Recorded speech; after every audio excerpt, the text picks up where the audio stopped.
Sosialisasi larangan minuman beralkohol. Peraturan Daerah Nomor 5 Tahun 2006 tentang larangan minuman beralkohol oleh Satuan Polisi Pamong Praja, Kota Banjarbaru.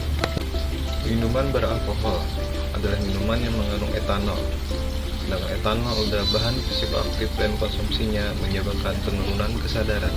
Jenis minuman beralkohol yang beredar di masyarakat terbagi 3 golongan, yaitu yang pertama golongan A, berkadar alkohol 0,1% sampai dengan 0,5%. Yang kedua golongan B, berkadar alkohol 0,5% sampai dengan 20%. Dan golongan ketiga yaitu golongan C, berkadar alkohol 20% sampai dengan 50%. Akibat minuman beralkohol yang pertama adalah menyebabkan kerusakan hati. Dampak yang kedua bagi kesehatan yaitu adalah menyebabkan penyakit jantung. Yang ketiga, dapat menyebabkan kerusakan sistem saraf. Yang keempat, dapat menyebabkan masalah pencernaan. Yang kelima, dapat memicu pertumbuhan sel kanker. Yang keenam, dapat merusak fungsi pankreas. Dampak yang ketujuh yaitu menurunkan kekebalan tubuh. Dampak yang kedelapan adalah mengganggu sistem reproduksi. Dampak yang kesembilan yaitu dapat menurunkan kecerdasan.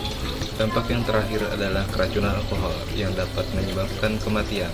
Maksud dari dibuatnya peraturan daerah ini adalah semakin meluasnya peredaran minuman beralkohol di Kota Banjarbaru yang berdampak negatif, diantaranya menimbulkan gangguan kesehatan, ketentraman dan ketertiban masyarakat, maka perlu diambil langkah untuk menerbitkan peraturan daerah sebagai pengendali.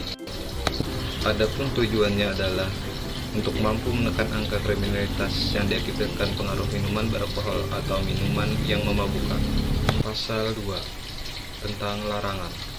Pasal 2 tentang larangan. Ayat 1. Dilarang memiliki, menjual dan membeli minuman beralkohol atau minuman keras dan atau minuman yang memabukkan di dalam daerah Kota Banjarbaru.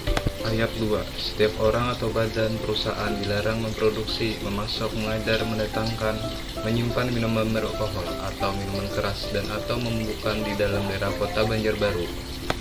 Ayat 3. Setiap orang dilarang: pertama, mengkonsumsi atau meminum minuman keras beralkohol atau etanol mengandung dan atau yang memabukkan di dalam daerah Kota Banjarbaru. Yang kedua, menyuruh atau memaksa orang meminum minuman beralkohol dan atau meminum minuman yang memabukkan. Ketiga, menyediakan minuman keras beralkohol dan atau minuman yang memabukkan dengan cuma atau sebagai hadiah atau parsel. Yang keempat, dilarang membawa minuman beralkohol dan atau minuman yang memabukkan ke dalam daerah Kota Banjarbaru tanpa seizin dan surat keterangan sah secara hukum tentang kepemilikan dan tujuan barang tersebut. Pasal 8. Ketentuan pidana. Yang pertama, melanggar pasal 2 ayat 1 dan 2 diancam pidana kurungan paling lama 3 bulan atau denda paling banyak 50 juta rupiah. Yang kedua, melanggar pasal 2 ayat 3 dikenakan sanksi kurungan 3 bulan atau denda paling banyak 10 juta rupiah. Dengan banyaknya akibat buruk yang ditimbulkan oleh miras, sudah selayaknya kalian berpikir ulang ketika akan meminumnya, karena dampak tidak hanya pada diri sendiri tapi juga pada orang lain. Kita harus belajar untuk lebih menghargai diri kita dan menjaganya dari hal-hal yang bersifat merusak tubuh sebagai wujud rasa syukur kita kepada Tuhan.